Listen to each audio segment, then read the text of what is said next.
In 1965, in Washington, D.C., Bernard is made to stand trial to testify about federally protected banks and the regulations overseeing the responsibility of banks.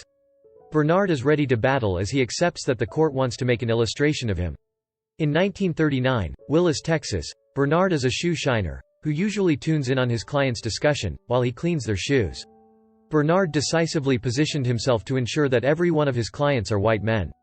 He takes notes after his clients leave and he finds out how to make money from them.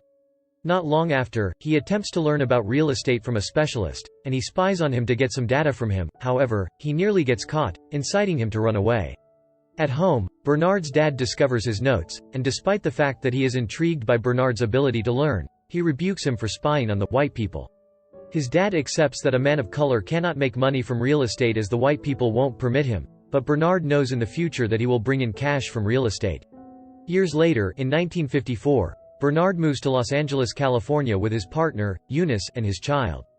This is because racism is not as prominent as it is back in Texas. They have dinner with Eunice's uncle, Deacon, who lets Bernard know that the airplane organizations are employing individuals of their kind. However, Bernard reveals to him that he wants to venture into real estate. Deacon taunts him and asks him how he will be able to pay his lease without a job, yet Bernard guarantees him that he will continuously pay his lease and he leaves. Not long after, Deacon advises Eunice to persuade Bernard, but she lets him know that Bernard is a genius and she will support him any way she can, even if she has to get a job, till he gets a property he can afford.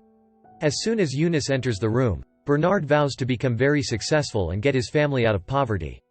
The following day, Bernard gives his cousin, Tony, a ride to work and he meets Matt, Tony's friend. Not long later, Bernard looks for a building to purchase, but the purchasing costs are excessively high for him. Bernard eventually finds a building he can afford, however there will be no money left to fix the building and Eunice recommends he gets a co-financial partner. Later in the evening, Eunice introduces Bernard to Joe, a very wealthy club owner, in order to make Joe his partner, but Bernard will not make Joe his partner. Eunice informs him that he is wrong regarding Joe because Joe is an influential man. Despite his wife trying to persuade him, Bernard doesn't listen and Eunice advises him to request that Barker reduce his selling price. Bernard meets with Barker and asks him to reduce the selling price, however, Barker declines his proposition.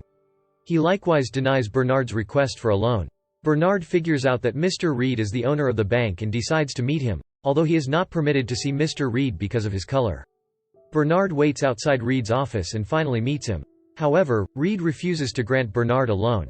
Later that night, Barker calls Bernard and decides to assist him in getting the loan from the bank by acting as his guarantor. Bernard and Eunice go to Joe's club to celebrate his newfound success. While Eunice converses with her friends, Joe approaches Bernard and asks that they talk outside. Joe lets him know that he likes to see people of color succeed and he wants to invest in Bernard's business. However, Joe inquires if Bernard believes Barker, and Bernard tells him yes. Subsequently, while Bernard and Tony renovate the recently purchased house, a lady, Ms. Cooper, approaches them and lets them know that they cannot own the building because it is a white man's home.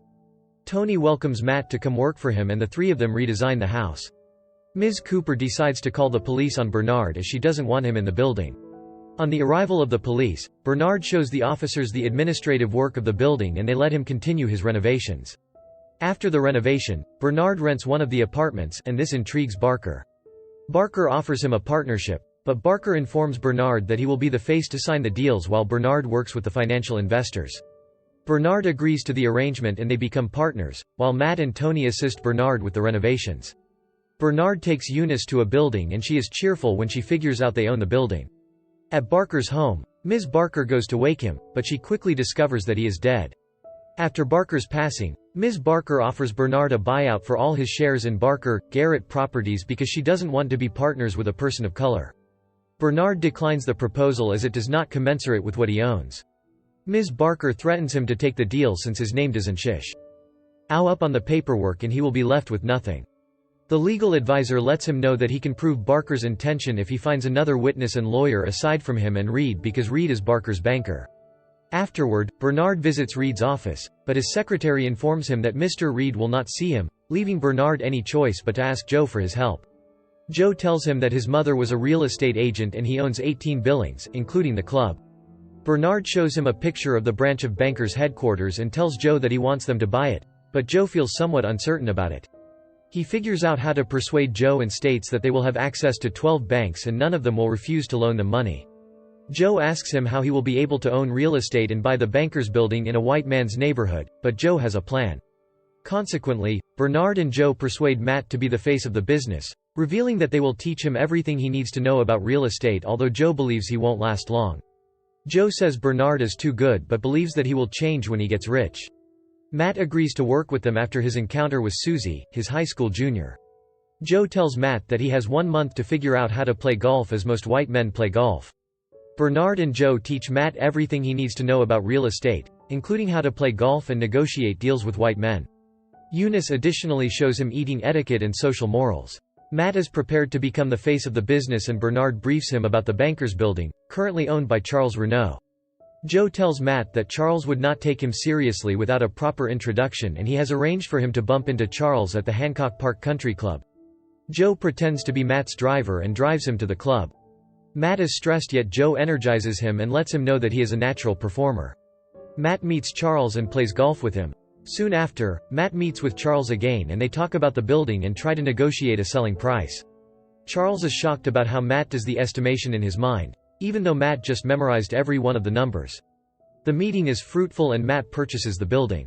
The group celebrates their success and plans to present themselves as Matt's partners the following day.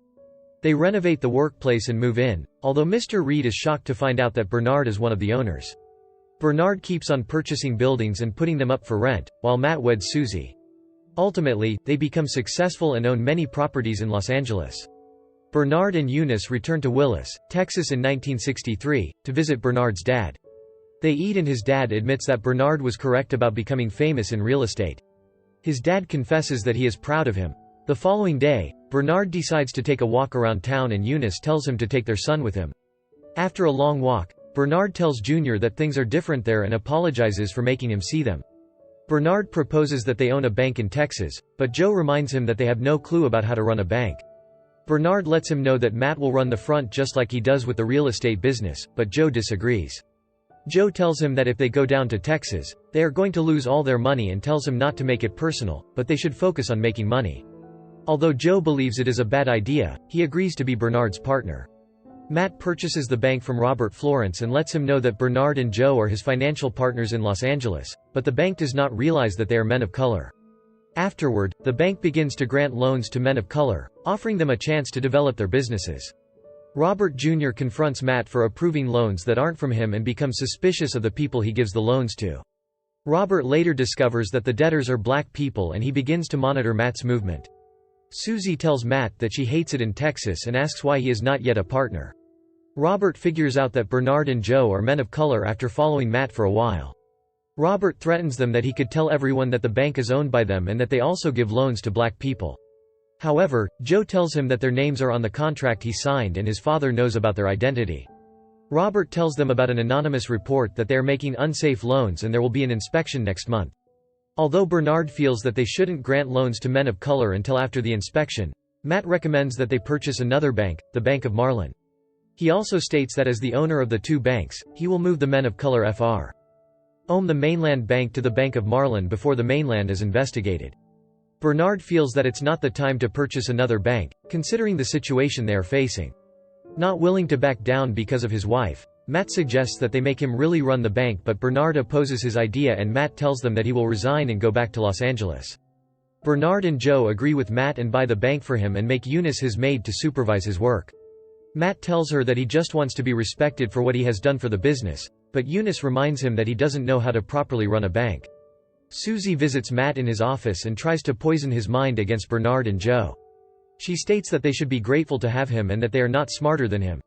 While they talk, Matt receives a call from Robert, who informs him that 4 white people want to withdraw their money because the bank is owned by men of color. A federal bank examiner visits the Marlin Bank and asks Matt to prepare the master book in an hour. Matt calls Bernard to inform him, forcing him to dress like a cleaner after Eunice convinces him to be at Matt's side. The examiner returns and Bernard helps Matt with the response while he pretends to clean the door. The examiner figures out their plan, forcing Bernard to leave, and he informs Joe that Matt is in trouble. Matt regroups with Bernard in the restroom and asks him for guidance. Bernard tells him what to do. However, the examiner rejects most of the bank's loans and Matt returns to the restroom to inform them of the situation. Bernard finds out that some of the loans are against the bank's policy and tries to figure out how that happened since he checked it all himself. He asks Matt if he used their lawyer to verify the loans, but turns out that Matt didn't use their lawyer and asked Robert to help him look for a new lawyer. Meanwhile, Robert uses the opportunity to switch the mortgage in hopes that it will ruin Marlon's bank. Bernard blames himself as everyone warned him against the idea, but he did not listen. Bernard and Joe tell Matt to forget about Marlon and focus on mainland. Even though Matt thinks they can sue Robert for his actions later on, Joe and Bernard find out that Matt made mainland pay face value for the loans of Marlon Bank that the examiner asked him to mark down at Marlon, and this is a fraudulent act. They confront Matt and he tells them that it is not permanent. Bernard warns Matt that he will ruin both banks with his actions.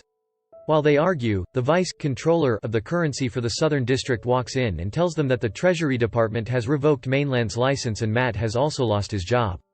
Realizing the consequences of his actions, Matt tries to apologize to them, but the FBI arrives. They arrest Bernard and Joe and Bernard try to struggle, but they end up arresting him. Not long after, Bernard and Joe have all charges against them dropped, except the federal charges, and they decide to have a court hearing. Meanwhile, Matt accepts immunity for lying about the real owners of the banks and illegally transferring loans between the two banks, but he tells the FBI everything about Bernard and Joe in return. In court, Matt does as he was told, and lies against Bernard and Joe. Bernard goes through his notes and meets with John, who tells him to take the immunity deal or he will go to jail the next day. Bernard meets Joe and he tells Bernard not to give up, but he should fight for what he believes in. During Bernard's statements, he speaks with passion about men of color not having equal rights as the whites, which compromises his immunity. Bernard and Joe are convicted and the government seizes their properties after the hearing, while Robert buys the mainland bank. Years later, Bernard and Joe are released after serving their time in prison. Eunice is sad about losing all their properties, but they tell Eunice that the government did not know about the buildings they bought in the Bahamas. It turns out Matt called Bernard a night before he testified, telling Bernard that he will be charged with 50 years if he doesn't take the immunity. Bernard tells him to take it and instructs him to buy the buildings in the Bahamas before the government takes all their money. Eunice kisses Bernard and the three of them leave for the Bahamas.